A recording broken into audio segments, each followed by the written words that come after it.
Welcome to Heart of Eternity, the book that I am serializing live as I write it.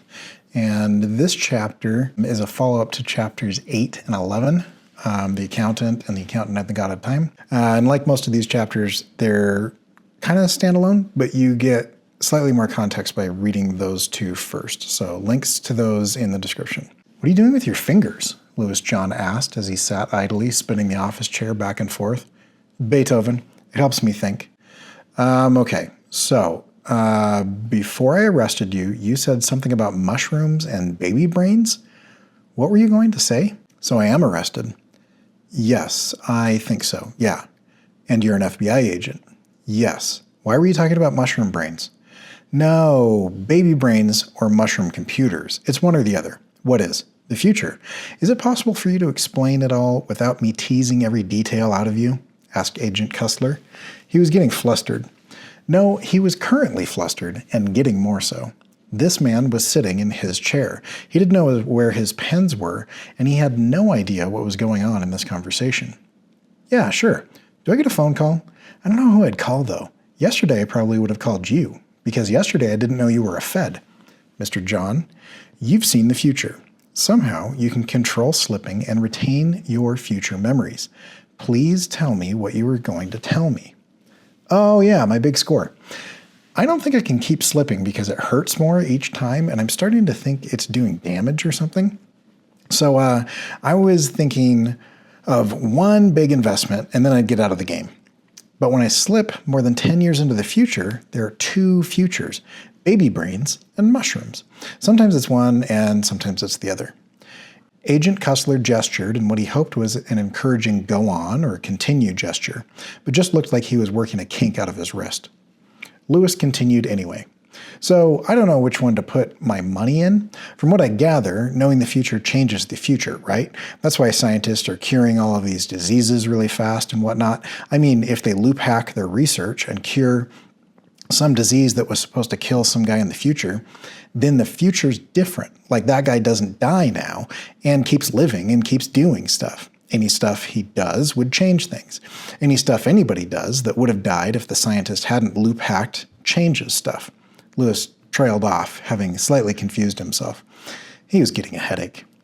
Yes, Mr. John, slipping into the future and telling people what you know changes the future. What does that have to do with mushrooms?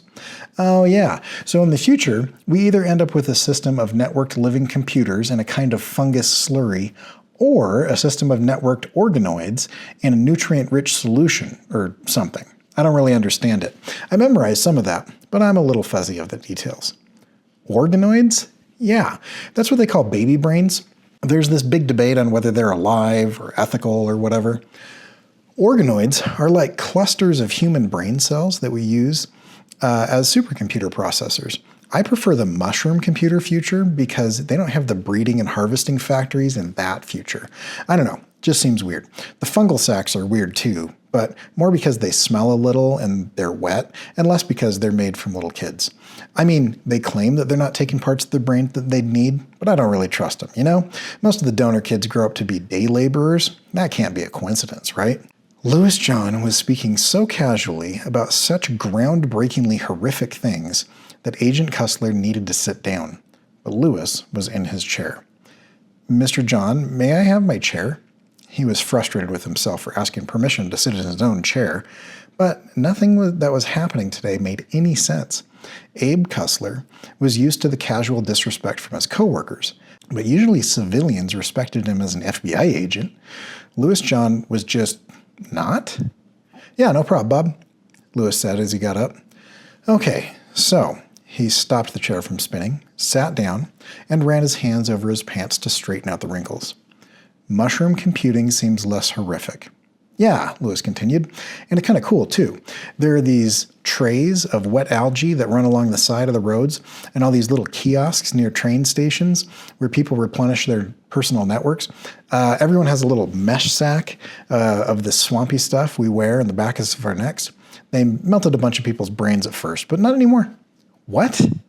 Oh yeah, the spaceship guy that came up with the interface, and it overloaded people. Wait, I downloaded a documentary. Let me see if I can remember. At that, Louis sat up straight, held his pinky finger out, and started to speak in a British accent. These mesh sacs contain a mixture of algae and fungi suspended in a nutrient-dense solution.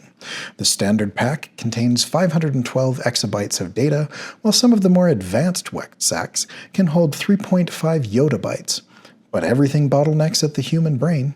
The human brain just hasn't evolved to process that much data. Early on in the beta testing of the system, thousands of people died as their brains heated up and started to liquefy. But those dark days are behind us. The solution, of course, was the transfer station. In all developed countries now, infants are implanted with a small bioprocessor that acts as a transfer station for their personal fungal info cannoli. This transfer station sorts out all the data and passes on the relevant information from the wet sacs to the brain. This avoids overload and liquefaction. He smiled, rather pleased with himself. You memorized all of that? I'm really good at movie quotes.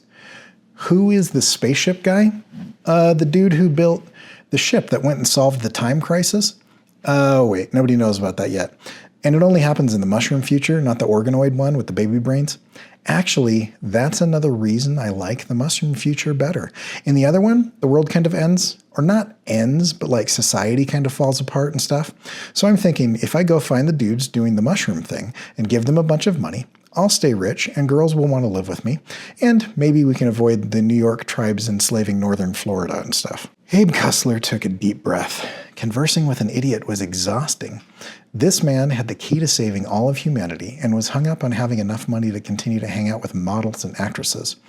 He pinched the bridge of his nose. There was nothing in any of the procedure manuals that told him what he was supposed to do in this situation.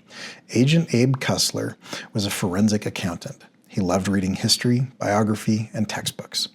Factual things, organized things. He hated fiction, and specifically hated science fiction. Sci-fi pretended to be factual and organized, but was really just a fantasy with a scientific coat of paint. Wizards and magic became scientists and technobabble. Swords became lasers, and facts became things to be ignored and to further the story. It was stupid. Everything Louis John was saying smacked of sci-fi, but Abe knew things were not quite right. Slipping didn't make logical sense, and he had a nagging feeling that time hadn't always been this convoluted.